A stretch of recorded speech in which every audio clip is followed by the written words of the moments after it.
I so loved one that when two came out and I went to see it immediately, frankly, I was a little disappointed. I said, well, it's not as good as one. It's kind of brooding, but it was a Godfather film, so I ended up seeing it more than once. And I ended up changing my mind. I mean, I now think it's just a marvelous film. Even though it feels very different, it feels more psychological than one. I think it's every bit as good as one. So much of Godfather 2, and I can see why this would be something that other people like, is subterranean. And the reason why it's subterranean is because the protagonist is subterranean. And so it's amazing to be able to convey any information. I should go on record as saying that it didn't really all click for me until Godfather 2. Frankly, there's some stuff in Godfather 2 I've never been able to figure out. I don't know when people are lying and when they're telling the truth. I suppose the whole thing about Godfather 2 was, for me, was the feast, the street fair, and that killing along the rooftops. I mean, I'd never seen a sequence like that. The music, the lighting, the firecrackers, the saint, the intercutting, Fanucci. It was just the best thing I'd ever seen. It still goes down as, I think, one of the best scenes in movie history.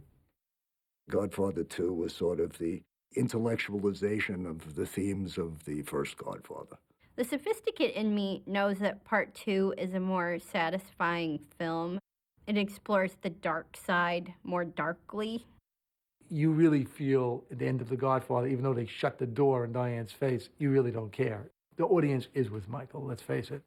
But in 2, I really feel that Godfather 2 is one of the very few successful sequels because he takes what you adored and he, in a very subtle way and a slow way, destroys it. Godfather 2 dealt with some more serious issues of a family on the decline and the pre-story of a family on the ascendancy. But it was the decline that ultimately was so much of the power of Godfather 2.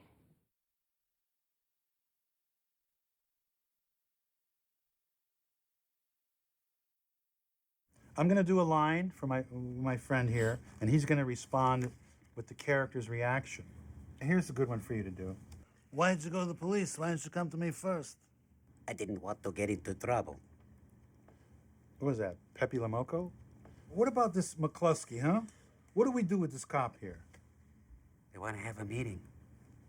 It will be me, McCluskey, and Salazzo. Wow. And he got the wired jaw. Maudon, my ears. Where's that from? What's the matter, the trigger too tight? There you go. Even the shooting your father was business, not personal, Sonny. They shot my father, Tom. That's business your ass. That's the one that comes before it. Okay. Yeah, well, in business, we'll have to suffer. Hey, do me a favor, Tom. No more advice on how to patch things up. Just help me win, please. Cold as they come? Smith & Wesson. Okay. I'll give you anything you ask. Good. Let's go to another scene. Very good. Tamanuch, 100 butt men on the street 24 hours a day. That Turk shows one hair on his ass, he's dead. Very good. We hit Bruno Tattaglia at 4 o'clock this morning. Very good. Jesus Christ. Don Corleone, I am honored and grateful that you have invited me into your home. Next. Thank you, Luca, my most valued friend. Do I have your loyalty? Always got Yes, Godfather, always. Aqui te caso Cesare amico padre, for the cause of the business. Singing lessons, acting lessons, dancing lessons. Now you get the hell out of here! Let's get together. Okay. There's stuff we can do with this.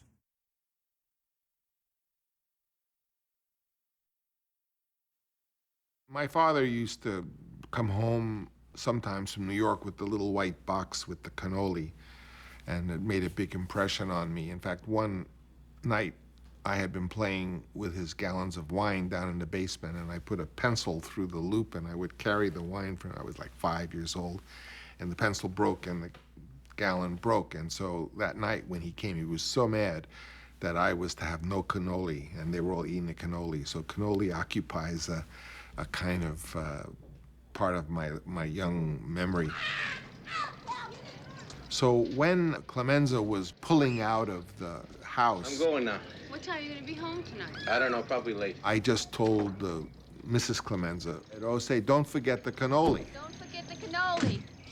And we actually have a shot where he comes out with the white box of cannoli, so that when they finish in the murder of Paulie, he's supposed to say, leave the gun, and Richie Castellano added, but take the cannoli, because his wife had told him. But he improvised that line. I didn't know that wasn't in the script.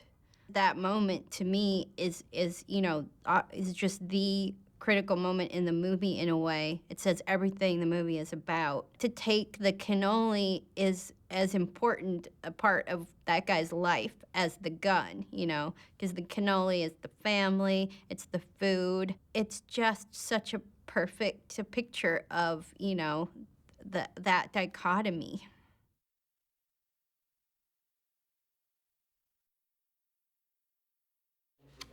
This book is called How to Watch The Godfather.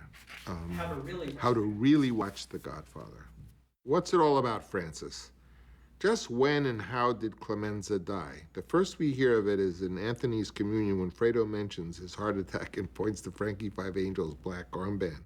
Chichi tells us it wasn't a heart attack at all. Why don't we know? We've been palling around with Clemenza since the old days. Is it typical of Michael that nothing was made of this old man's death?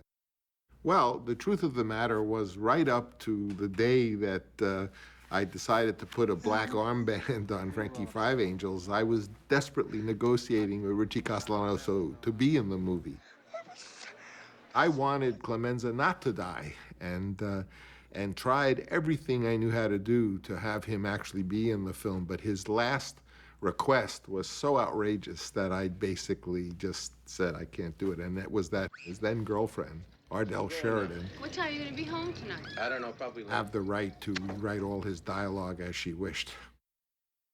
So we tried the money, we tried all sorts of things to entice Richie Castellano to return. He was wonderful in the first picture and a very good person to work with. And so the decision to have Clemenza die was a very last-minute decision, and one that ultimately I had hoped to dismiss with just a sad pointing to the armband. So let's just assume that Clemenza died of natural causes and leave it at that.